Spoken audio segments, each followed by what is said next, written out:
Оң такымга жакшылап басып алды. Жардам бериш керек. Толук командасы бир эмес 2 оюнчу жармашып жүрөт. Бекжан жалғыз барған қалыңғы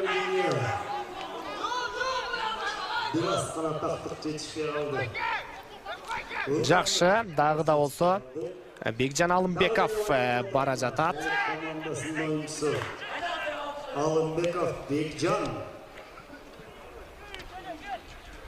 Даулет Бакиров улакты сураган, бирок өз учурунда өткөрүп берүүнү Бекжан Алымбеков жасай алган жок.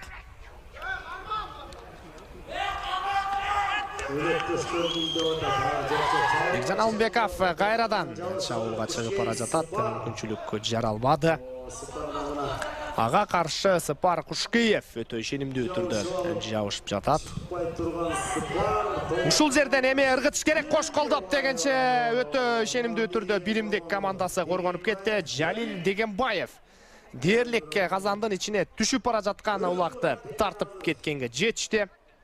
Дарбазачылардын тили менен айта турган болсок, Кудум Буфондун милдетин аткарды азыр.